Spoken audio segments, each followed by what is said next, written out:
प्यारे मित्रों, स्वास्थ्यवर्धक ज्ञान चैनल के माध्यम से आज हम एक ऐसी वनस्पति के फल के बारे से बताने जा रहे हैं जिसका उपयोग कर हमारे शरीर की कमजोरी और पाचक क्रिया को ठीक मजबूत बना देता है, हमें स्वस्थ बना देते हैं और हम बहुत अच्छे हो जाते हैं। हमारे शरीर की अनेकों प्रकार की बीमारी को भी ठीक करते हैं। आइए हम उसके बारे से बताने जा रहे हैं। कुछ उसमें फायदा भी है और कुछ नुस्खा कुछ हल्का फुल्का नुकसान भी है, दोनों के बारे से बताने जा रहे हैं। कच्चा फल और पक्का फल दोनों के लिए बारे से बता रहे हैं। उस फल का क्या नाम है, उसका किस फल के इस फल का पपीता कहते हैं, जो हमारे औषधि के रूप में जो प्राप्त हुआ है, ये पपीते का फल है। इसी के बारे से आज हम बताने जा रहे हैं।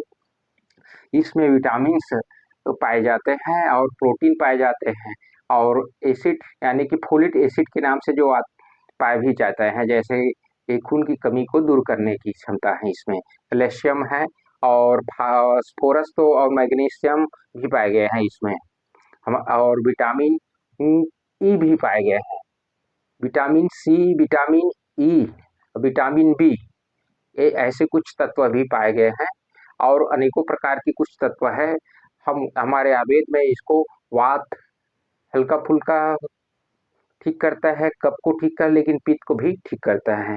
वैसे तीनों दोष को शमन करता है, लेकिन अधिकतर कफ और पित्त को ज्यादा शमन करता है। इसका उपयोग हमारे ये शरीर के अनेकों प्रकार की बीमारी को ठीक करने की शक्ति है, इसके कमजोरी को दूर करती है और हमारे पाचक क्रिया लग बेहतरीन अच्छा है ये।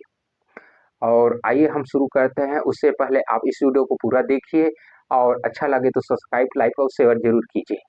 अब हम अपने चलते हैं। जैसे हमारे शरीर में अगर आँख ही में कमजोरी हो जाता है, क्या है, क्योंकि वो इसमें विटामिन ए भी पाए जाते हैं, हमारे आँखी कमजोरी के लिए भी अच्छा है ये।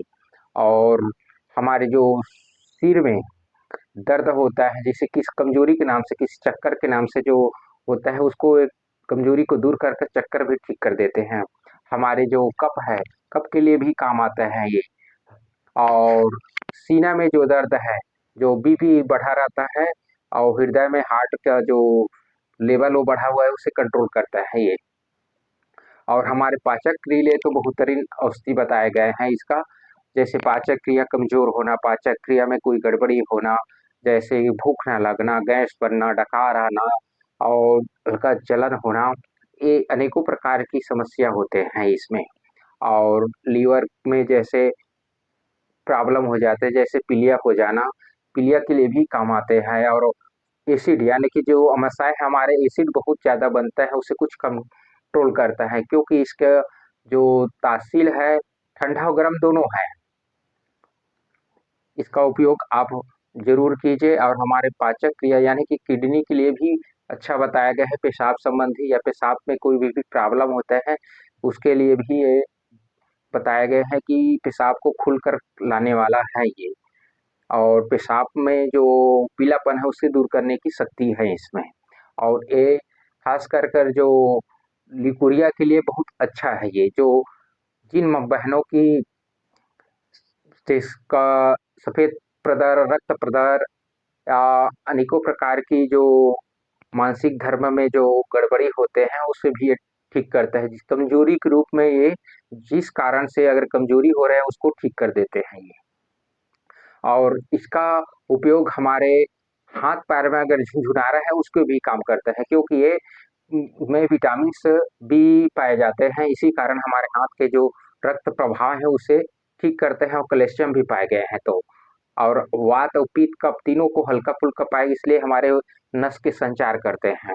और इसमें अनेकों प्रकार की ये विटामिन है। कुछ कुछ इसमें नुकसान भी है, जैसे कच्चे में अगर हमारे पाचक क्रिया कमजोर हैं और ये कच्चे को हम खा लेते हैं तो हमें नुकसान करते हैं, क्योंकि हमारे पाचक क्रिया कमजोर है और उसे कच्चे फल को अगर हम खा लेते हैं तो उसको पचाने की क्षमता नहीं रहता है, क्योंकि हमारे पाचक क्रिया पहले से कमजोर है। और ये ग्राही है, ग्राही मतलब ये है कि पचने में थोड़े देर में पचते हैं, इसलिए इसको आप कच्चे को, अगर जिसके पाचक क्रिया कमजोर है वो कच्चा पपीता ना खाए, वो एकदम से पका हुआ जूस की तरह है, जैसे एकदम से पक गया है ये।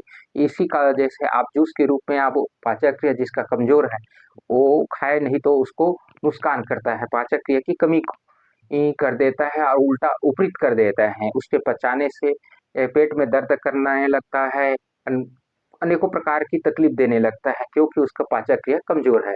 अगर उसका पाचक क्रिया जिसका अच्छा है, वो खाए से उसे कोई तकलीफ नहीं है और फायदा करता है। वो क्या है, जो भूख अधिक लगता है उसे कंट्रोल करता है, और जिसे भूख कम है उसको भी बढ़ाता है। दोनों गुण है इसमें। और ये पाचक क्रिया में हमारे जो रस है, जिसके पाचक क्रिया में कमजोरी है, उसको लिए एकदम से पका चाहिए। उसका आप इसका जूस बनाकर आप ले सकते हैं। आइए हम पहले उसको कैसे लेते हैं उसके बारे से बताते हैं। इसको आप पहले अगर जूस के पक्का है तो उसका जूस निकाल ली, पहले इसको काट लिए, काट के उसको पूरा निकाल लिए और उसके बाद उससे जूस बना लिए, जूस बना के उसको लीजिए। इसके कम से कम आप इसको 100 से 2 ग्राम तक की आप ले सकते हैं। और कच्चे खाएं जैसे तो इसको काट लिए, काट के ऊपर से जो छिलका है उसे निकालिए और फिर उसको धोकर आप सलाद के जैसे आप इसको खा सकते हैं। इसको जिसके पाचक क्रिया अच्छा है तो उसके लिए भी ये बहुत अच्छा मजबूती है और हमारी पाचक शक्ति को भी बढ़ाने की ताकत देता है। ऐसे ऐसे अनेकों प्रकार के ये फायदे हैं।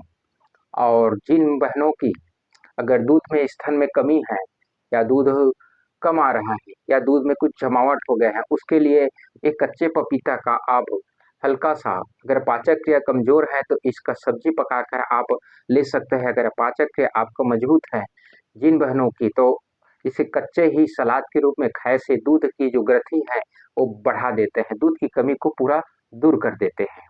इसकी आप ध्यान जरूर से दीजिए। और हाँ, इसका जो बीज है, इसमें जो बीज होता है, पके वाला जो बीज है, तो एक कृमि को नाश करता है, यानी जो हमारे पेट में कृमि रहता है उसको बिल्कुल जड़ से खत्म कर देते हैं।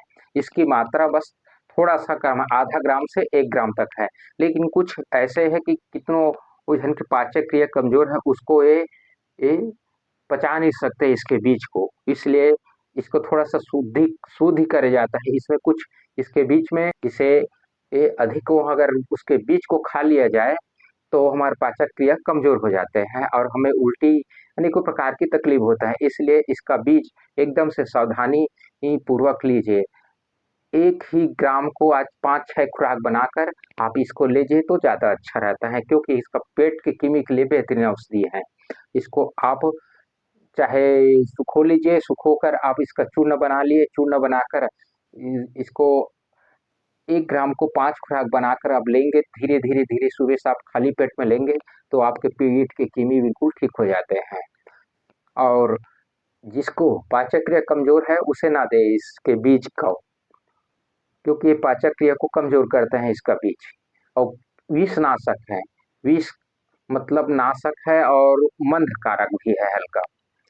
और अनेकों प्रकार की जो पेट में जितने प्रकार की कृमि है, लेकिन उसको बिल्कुल ठीक कर देते हैं। आइए हम कुछ और बताते हैं, जैसे कि आप गर्भवती हैं तो हल्का फुल्का पक्का जो पपीता है उसका यूज कर सकते हैं, लेकिन अधिकतर गर्भवती को इसका वर्जित बताया गया है। वैसे फल के रूप में, जूस के रूप में कमजोरी है आपको विटामिन की तो आप ले सकते हैं। और इसका कच्चा के आप जैसे भी हो, आप इसको सब्जी में पका कर लीजिए या फिर सलाद के रूप में लीजिए, जैसे भी हो आप इसका यूज जरूर कीजिए। कच्चा पक्का का आप के हिसाब से, जैसे जैसे आपकी पाचक क्रिया है वैसे वैसे के हिसाब से आप अपना जो इसका लाभ उठाइए और अपने शरीर का स्वस्थ बनाइए।